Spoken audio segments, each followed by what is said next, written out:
สวัสดีครับ สวัสดีทักทายนะครับพี่น้องชาวบางใหญ่นะครับ ก็ออกมาส่งแฟนเสร็จแล้วนะครับ ก็จะวิ่งงานนะครับ วันนี้ก็ได้เท่าไหร่เอาเท่านั้นนะครับ ก็ถือว่ามันเป็นวันหยุดเนาะมีเวลาวิ่งประมาณชั่วโมง2 ชั่วโมงก็ยังดีนะครับเผื่อจะได้เงินสัก400-500นะครับเผื่อนะ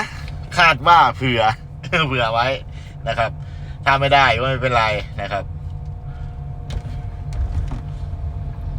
แต่แถวบางใหญ่ผมเปิดแอปแล้วโอ้โหรถเยอะมากนะครับแถวนี้นะครับรถเยอะคนวิ่งโบเยอะนะครับแถวนี้ก็ไม่รู้แหละครับว่าใครเป็นใครนะครับก็ใครอยู่ใกล้คนนั้นได้นะครับงานเดี๋ยวผมจะออกไปดักงานอยู่เส้น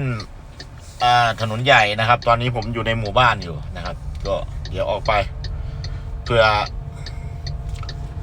ได้ลูกค้านะครับก็เปิดมิเตอร์ด้วยนะครับเป็นไงกันบ้างครับตอนเช้านะครับก็หมานกันไหมครับเมื่อคืนนี้โอ้โหขาดทุนยับเยินเลยนะครับ ชีวิตคนเรามันก็อย่างนี้เนาะพี่น้องเนาะมันไม่มีอะไรแน่นอนหรอกนะครับการขับแท็กซี่นี่หากินอยู่หลังพวงมาลัยนี้ก็ลำบากลำบนอย่างนี้นะครับแต่เรารักในอาชีพนี้แล้วมันก็ไปทำอย่างอื่นมันก็ไม่ได้แล้วนะครับผมชอบนะผมชอบที่เป็นผมชอบขับรถนะครับผมชอบขับรถมากที่สุดเป็นชีวิตจิตใจเลยครับผมชอบว่า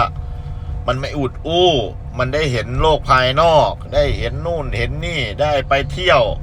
ตรงนั้นตรงนี้เห็นทุกอย่างนะครับรู้ทุกอย่างนะครับถ้าทำงานบริษัทหรือทำงานโรงงานอย่างนี้มันก็อุดอู้นะอยู่กับที่ไม่ได้ไปไหนไม่รู้อะไรตรงนู้นตรงนี้มันคืออะไรไม่รู้เลยแต่ว่าขับแท็กซี่นี่มันได้ไปได้เห็นได้รู้นะครับผู้คนคิดยังไงเข้าใจยังไงอะไรยังไงก็รู้หมดนะครับ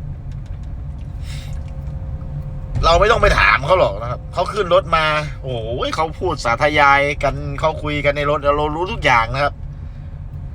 บางที